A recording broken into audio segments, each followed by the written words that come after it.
All of us here, numericals on the chapter heat engine. Heat engine यानी second law of thermodynamics. First question is, a Carnot's engine working between 0 degree centigrade and 100 degree centigrade takes up 746 joule of heat from the source per cycle. Calculate work done by the engine per cycle, heat rejected to the sink and efficiency of the engine. ये तीन बातें निकालनी है. अच्छा, ये जो Carnot engine होता है ये रिवर्सिबल हीट इंजन है. ये होता क्या है, कोई सोर्स है टेम्परेचर T1 पर, उससे हीट Q1 लेते हैं. हीट Q1 का एक पार्ट काम करने में खर्च हो जाता है W और rest part Q2 goes to sink which is at temperature T2. तो ये कार्नट्स आइडियल इंजन है, आइडियल हीट इंजन है. तो if an engine takes in heat Q1 from the source at absolute temperature T1, Q1 heat लेता है temperature T1 पर, perform useful work W काम करता है, and rejects the remaining heat Q2 to the sink at temperature T2, then its efficiency eta is given as 1 minus Q2 by eta is given as work upon this heat Q1, W upon Q1. Now W is Q1 minus Q2, so Q1 minus Q2 upon Q1, so efficiency eta is 1 minus Q2 upon. ये आपको याद रखना है कि engine की जो efficiency है इसके लिए फार्मूला है eta is W upon Q1 यानी Q1 minus Q2 upon Q1. तो ईटा is 1 minus Q2 upon Q1. ये आपको याद रखना है. फॉर कार्नट्स रिवर्सिबल हीट इंजन, ये देखा गया है कि Q2 upon Q1 is T2 upon T1 या Q1 upon Q2 is T1 upon T2. तो इसलिए ईटा होगा W अपॉन Q1 यानी 1 माइनस Q2 अपॉन Q1 की जगह हमने लिख दिया, इसकी जगह लिख दिया T2 upon T1. So efficiency eta is 1 minus T2 upon T1. यहाँ से हमने लिया, so W is equal to इससे लिया हमने W is equal to Q1 1 minus T2 by T1.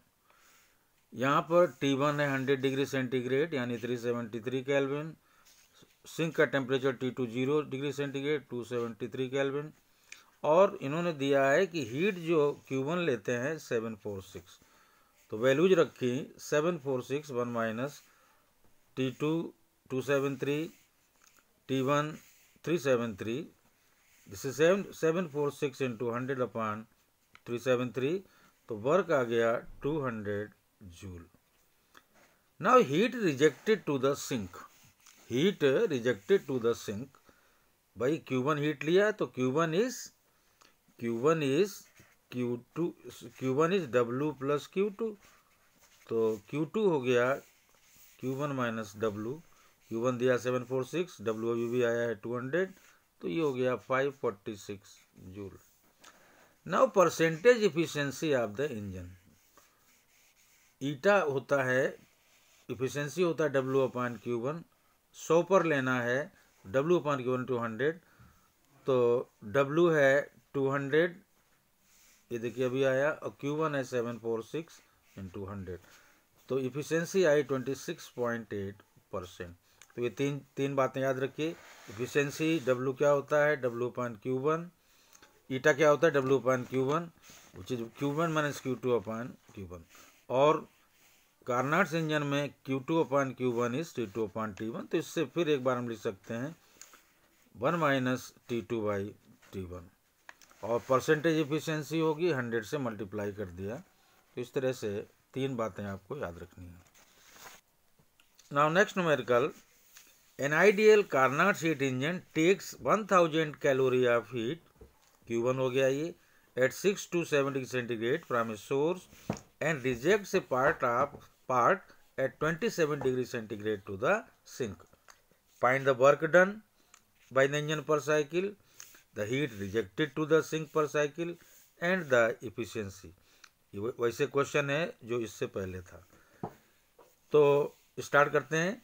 The efficiency of Carnot's reversible engine is eta is W upon Q1, Q1 minus Q2 upon Q1, which is 1 minus Q2 upon Q1, that is 1 minus T2 upon T1। तो ये आपको याद रखना है, मैं बार बार कह रहा हूँ, इफिशिएंसी के लिए जो फार्मूला है इतना आपको याद रखना है, ये कार्नोट इंजन की इफिशिएंसी का फार्मूला है।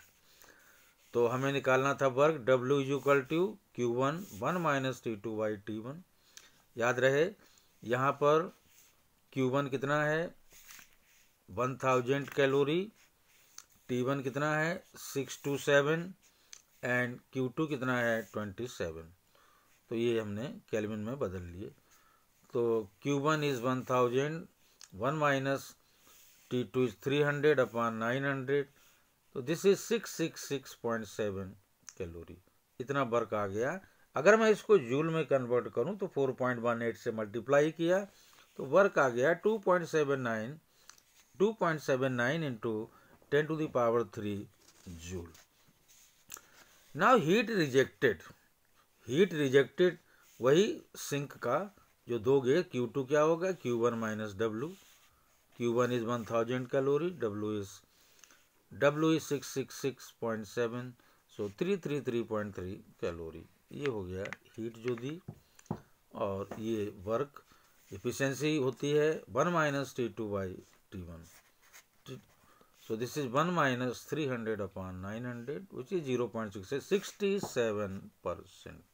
तीनों रिजल्ट्स आ गए। जैसे पहला क्वेश्चन था वैसे ही ये भी है।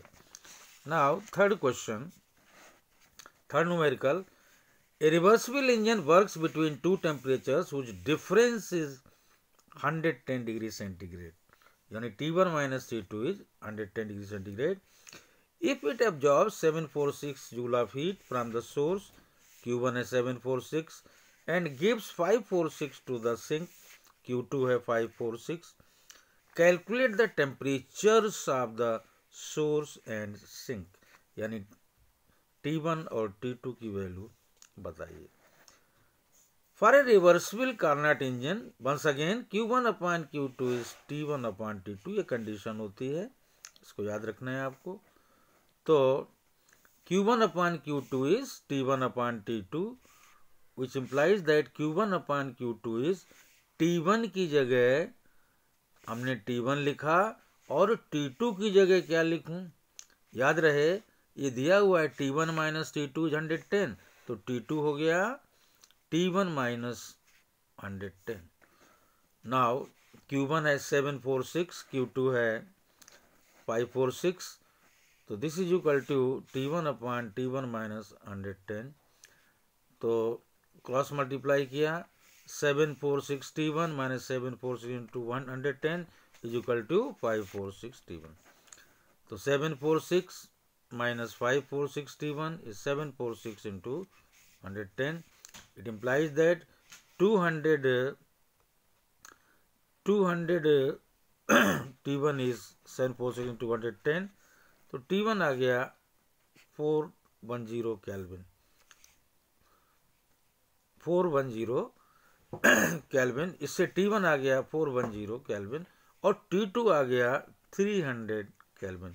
यही आंसर्स हैं इनके। तो याद रहे कि हम कार्नोट हीट इंजन में अभी तक एक जैसे फार्मूलाज अप्लाई कर रहे हैं, ये आपको याद रखना है। Next numerical, the temperatures T1 and T2 of the two heat reservoirs in the ideal Carnot engine are 1500 and 500 respectively. T1 और T2 है 1500 और 500। Which one increasing T1, which one increasing T1 by 100 degree centigrade or decreasing T2 by 100 degree centigrade would result in a greater improvement in the efficiency of the engine. याद रहे, engine का source का temperature T1 है 1500 यानी 1773 और sink का temperature है 500 यानी 773 केल्विन। तो एफिशिएंसी कितनी होगी? एफिशिएंसी होगी 1 माइनस T2/T1 यानी 1 माइनस 773 अपॉन 1773 यानी 0.546। ये है efficiency.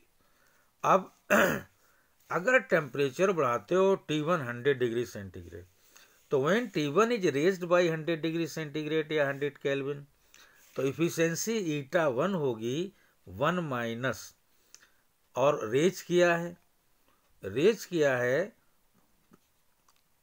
T1 is raised bye 100 degree centigrade, तो पहले टेम्परेचर कितना था? पहले टेम्परेचर था 1773 केल्विन। अब क्या हो जाएगा? 100 बढ़ गया तो 1873 केल्विन, और T2 वही रहेगा 773। ओके, तो रिजल्ट आया 0.587। When T2 is lowered by 100 degree centigrade और 100 केल्विन, अगर T2 को लोअर कर दें तो ईटा 2 होगा इसकी इफिशियंसी 1 माइनस T1 वही रहेगा 1773 और T2 था 773, तो ये हो जाएगा 673। इसको 100 डिग्री लोअर कर दिया है, तो ये इसका रिजल्ट आया 0.620।